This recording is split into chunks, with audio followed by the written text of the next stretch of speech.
تو جتنی ہماری اہم دعائیں ہیں وہ ضرور مانگ لی جائے. آپ یہ بھی کر سکتے ہیں کہ صبح فجر کے بعد ایک چیز مانگ لیں, ظہر کے بعد دوسری. میں 1 اور 2 اس لیے کہہ رہی ہوں کہ منیمم ٹارگٹ دے رہی ہوں.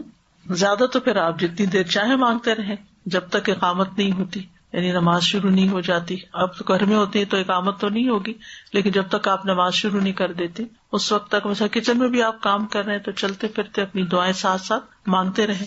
تو زندگی میں مختلف چیزیں ہوتی ہیں نا, کچھ چیزوں سے ہم نجات چاہتے ہیں اور کچھ چیزوں کا حصول چاہتے ہیں. تو اگر بانٹ لیں گے تو پھر کوئی چیز بھولے گی نہیں. ورنہ ربنا آتنا فی الدنیا حسنۃ وفی الآخرۃ حسنۃ وقنا عذاب النار کی دعا سب کچھ جمع کر لیتی ہے. اذان سننے کے بعد پھر پہلا کام ہوتا ہے وضو کرنا, تو پھر وضو کی دعائیں بھی پڑھنی چاہیے. استاذہ کسی خاتون نے کہا تھا کہ اگر میں نفل بھی پڑھ رہی ہوتی ہوں نا, اور اگر اذان, جیسے گھروں میں آج کل تو اذان والی کلاک ہوتی ہے تو ہو جاتی ہے, تو میں ادھر رک جاتی ہوں نماز کے دوران ہی, میں رکی رہتی ہوں جب تک اذان نہیں ختم ہوتی. نہیں, نماز کے بیچ میں نہیں رک سکتے. آپ کو پتا ہے کہ اتنے بجے اذان ہونی ہے, تو پھر آپ نماز شروع کیوں کرتی ہیں؟ جواب دے کے کریں. دوسری بات یہ کہ جیسے لوگ کہتے ہیں کہ یہ کون سی اصلی اذان ہے, یعنی اذان کے الفاظ تو وہی ہے لیکن کہتے ہیں یہ کوئی مؤذن تو نہیں دے رہا وہ والا, کہ مسجد کے احکام ہے کہ اس میں ایسے کرنا ہوتا ہے. یہ تو کہیں نہیں آیا کہ اذان صرف مسجد کے ساتھ خاص ہے. جیسے پاکستان میں لوگ ممبر و مینار سے سنتے ہیں اذانیں گھر میں دور دور تک, تو وہ مسجد میں تو نہیں ہوتے. تو اس کا کیا مطلب ہے کہ وہ جواب نہیں دیں گے یا ان کے لیے دعا قبول نہیں ہوگی؟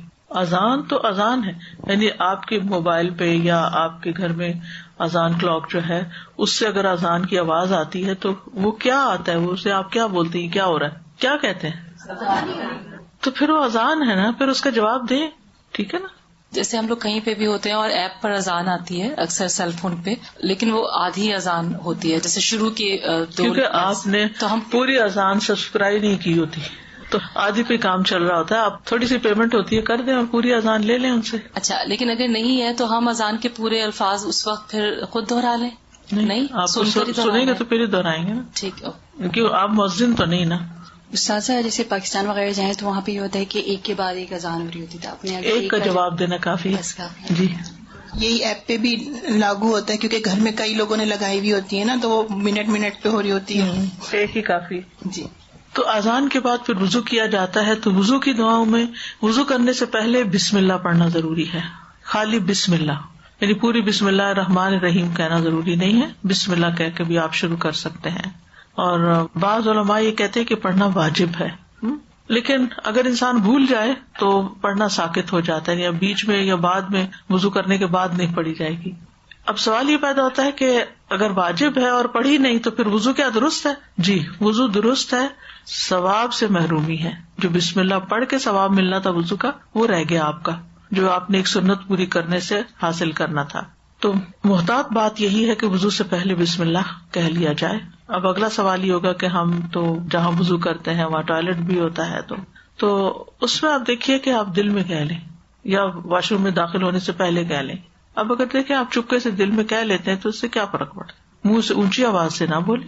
پھر وضو کے بعد کی دعائیں, ان میں سے ایک دعا ہے اشہد ان لا الہ الا اللہ وان محمدا عبد اللہ ورسولہ, میں گواہی دیتا ہوں کہ اللہ کے سوا کوئی معبود نہیں اور محمد صلی اللہ علیہ وسلم اس کے بندے اور اس کے رسول ہیں, یعنی اللہ کے بندے اور رسول ہیں. عقبہ بن عامر کہتے ہیں ہمارے ذمے اونٹ چرانے کا کام تھا, میری باری آئی تو میں شام کے وقت ان کو چرا کر واپس لایا, تو میں نے رسول اللہ صلی اللہ علیہ وسلم کو اس حال میں پایا کہ آپ کھڑے ہو کر لوگوں کو ارشاد فرما رہے تھے. مجھے آپ کی یہ بات سننے کو ملی کہ جو بھی مسلمان وضو کرتا ہے اور وہ اچھی طرح وضو کرتا ہے, پھر کھڑے ہو کر اپنے دل اور چہرے کی توجہ کے ساتھ 2 رکعت نماز ادا کرتا ہے تو اس کے لیے جنت واجب ہو جاتی. یہ کون سی نماز ہوتی ہے؟ تحیۃ الوضو. کہتے ہیں میں نے کہا کیا خوب بات ہے, یعنی کتنی اچھی بات ہے یہ. تو میرے سامنے ایک کہنے والا کہنے لگا اس سے پہلے والی بات اس سے بھی زیادہ عمدہ, یعنی تم نہیں تھے اس سے پہلے ہم نے اور بھی اچھی بات سیکھی. میں نے دیکھا تو وہ عمر رضی اللہ عنہ تھے جو یہ کہہ رہے تھے. انہوں نے کہا میں نے دیکھا ہے تم ابھی آئے ہو, آپ نے اس سے پہلے فرمایا تھا کہ تم میں سے جو شخص بھی وضو کرے اور اپنے وضو کو پورا کرے یا خوب اچھی طرح وضو کرے پھر یہ کہے اشہد ان لا الہ الا اللہ وان محمدا عبد اللہ ورسولہ, تو اس کے لیے جنت کے 8 دروازے کھل جاتے ہیں جس سے چاہے داخل ہو جائے. یعنی اگر اس کے بعد اس کی وفات ہو جاتی ہے اس وضو کے بعد, تو یہ بھی جنت میں لے جانے والا عمل ہے. دوسری دعا ہے اللہم اجعلنی من التوابین واجعلنی من المتطہرین، اے اللہ مجھے توبہ کرنے والوں اور پاک رہنے والوں میں سے بنا دے۔ یہ حضرت عمر بن خطاب کی روایت ہے، فرمایا جو وضو کرے، یعنی نبی صلی اللہ علیہ وسلم نے فرمایا جو وضو کرے اور اچھی طرح وضو کرے پھر یوں کہے اشہد ان لا الہ الا اللہ وحدہ لا شریک لہ واشہد ان محمدا عبدہ ورسولہ اللہم اجعلنی من التوابین واجعلنی من المتطہرین، تو اس کے لیے جنت کے 8 دروازے کھول دیے جائیں گے۔